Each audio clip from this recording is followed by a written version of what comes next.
Faisons deux problèmes en lien avec la vitesse. Premier problème, un cycliste très en forme roule 55 minutes à 30 km/h. Quelle distance a-t-il parcouru? Donc, non, on a l'intervalle de temps qui est de 55 minutes. Il est important que le temps et la vitesse soient dans la même unité de mesure. On va vouloir travailler généralement en mètres par seconde. Donc, pour transformer des minutes en secondes, je fais x 60, ce qui me donne 3300 secondes. Pas besoin d'écrire le x 60, juste de faire la conversion puis d'écrire le résultat. Ensuite, on a la vitesse qui est en km/h. Pour transformer des km/h en mètres par seconde, voici comment on procède. Des kilomètres, pour le transformer en mètres, c'est x 1000, donc 30 000 mètres. Et 1 heure, c'est x 60 x 60, ce qui me donne 3600 secondes. Donc, 30 000 mètres sur 3600 secondes. Si j'effectue la division, ça me donne 8,3 périodiques mètres par seconde.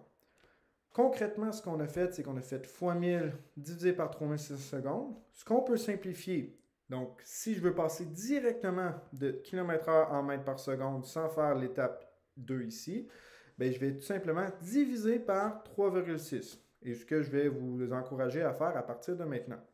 Si je veux faire le chemin inverse, il faudrait que je multiplie par 3,6. Et je cherche la distance parcourue en mètres pour que tout le monde soit sur la même unité de mesure. Ici, on parle de vitesse scalaire parce que l'orientation du cycliste change continuellement. Donc, on parle vraiment de distance et non pas de déplacement. Ce qui veut dire que la formule qu'on va utiliser, c'est la vitesse qui est égale à la distance divisée par le temps. On remplace, donc ça me donne 8,3 périodiques mètres par seconde qui est égal à la distance divisée par 3300 secondes. J'ai deux options. Soit je le mets sur 1 puis je fais un produit croisé, soit je fais x 3300 secondes de chaque côté comme ça. Et là, les secondes vont se simplifier, ce qui va me donner une distance de 27 500 mètres ou encore 27,5 km. Les deux réponses sont acceptées ici. Deuxième problème. L'eau d'une rivière coule à une vitesse moyenne de 50 cm.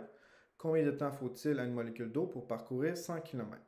Donc, on a la vitesse ici de 50 cm par seconde qui est la vitesse moyenne de l'eau. Encore une fois, comme l'eau d'une rivière change continuellement d'orientation, c'est une vitesse scalaire. Pour le transformer en mètres par seconde, je divise les centimètres par 100, ce qui me donne 0,5 mètres par seconde. Les secondes, j'ai rien à faire. Et pour la distance qui est de 100 km, je vais faire x 1000 pour avoir 100 000 mètres. Et je cherche l'intervalle de temps. Donc, pour calculer ici l'intervalle de temps, je vais utiliser la formule de la vitesse scalaire, qui est égale à d sur delta t.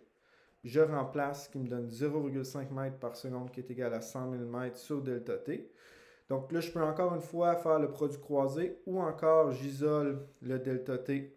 Et le plus simple ici, ce serait de faire le produit croisé en mettant sur 1. Puis après ça, je vais faire 100 000 mètres fois 1 divisé par 0,5 mètres par seconde. Les mètres vont s'annuler. Puis comme je divise par seconde, c'est comme si les secondes renvoyaient de l'autre côté, ce qui devient tout simplement des secondes. Donc 200 000 secondes.